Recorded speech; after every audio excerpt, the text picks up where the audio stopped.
Hola a todos, bienvenidos a este video de estadística descriptiva. El día de hoy me presento, mi nombre es Daisy Suárez Mendoza, estudiante de tercer semestre de Contaduría Pública.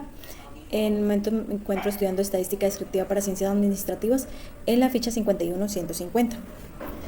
Soy una mujer de 36 años, vivo en el municipio de Granada Meta hace más de 12 años, casada hace más de 16 años.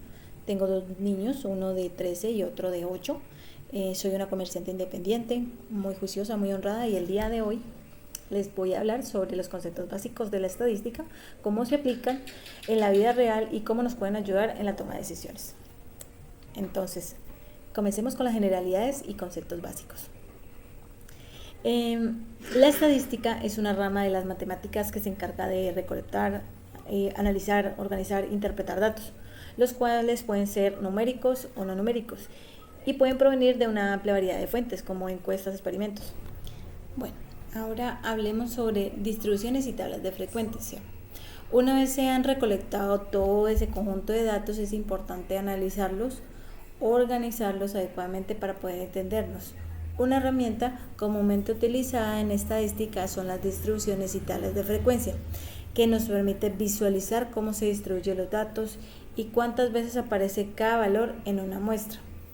Dentro de esas distribuciones podemos hallar la frecuencia absoluta, que es el número de veces que aparece un valor en un conjunto de datos. La frecuencia relativa, por otro lado, es la proporción de veces que aparece un valor en un conjunto de datos respecto al total de datos. Y la frecuencia acumulada es la suma de las frecuencias absolutas hasta un valor determinado en una distribución de frecuencias. La relativa acumulada es la suma de las frecuencias relativas hasta un valor determinado en una distribución de frecuencias. Y la frecuencia esperada, es la que se espera obtener de una muestra o en una población si cumple cierta hipótesis estadística. Bueno, entonces la media aritmética es la suma de todos los valores de las variables dividida por el número de observaciones en la muestra o población.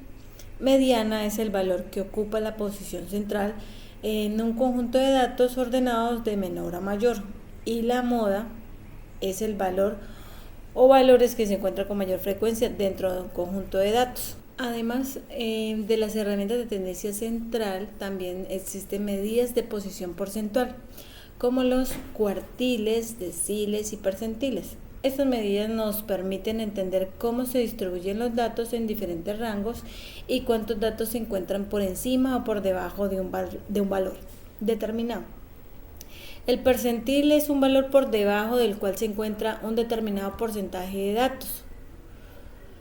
El cuartil es un caso especial de percentil que se divide el conjunto de datos en cuatro partes iguales. El decil es un caso especial de percentil que divide el conjunto de datos en 10 partes iguales. Dentro de las medidas de dispersión podemos hallar el rango, que es la diferencia entre el valor máximo y mínimo de un conjunto de datos. Por ejemplo, si estamos evaluando el desempeño de un grupo de estudiantes en un examen y las calificaciones van desde 50 a 95, el rango sería de 45 puntos. La varianza se mide cuando se desvían los datos respecto a la media. Un ejemplo sería el cálculo de la varianza de las alturas de un grupo de personas. Si la medida es de 1,70 y hay personas que miden 1,50 y la otra mide 1,90, la varianza sería alta. Desviación estándar. La desviación estándar es otra medida de dispersión que indica cuánto se alejan los datos de la media. Un ejemplo sería el análisis de los tiempos de respuesta de una página web. Si la media es de 3 segundos y la desviación estándar es de 1 segundo, significa que la mayoría de los tiempos de respuesta oscilan entre 2 y 4 segundos, pero hay algunos que se alejan más de la media.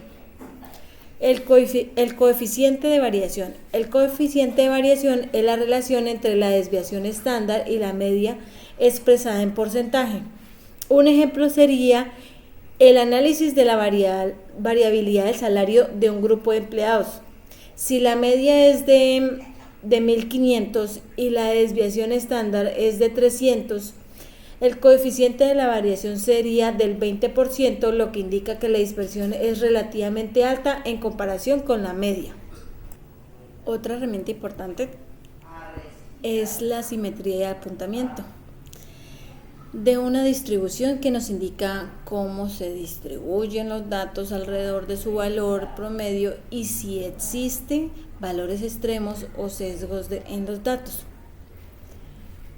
La simetría es una medida de la falta de simetría de las distribuciones. Es una cola más larga o más pesada en uno de los lados de la media. El apuntamiento, también conocido como kurtosis, nos indica si tiene más o menos valores en los extremos de una distribución normal.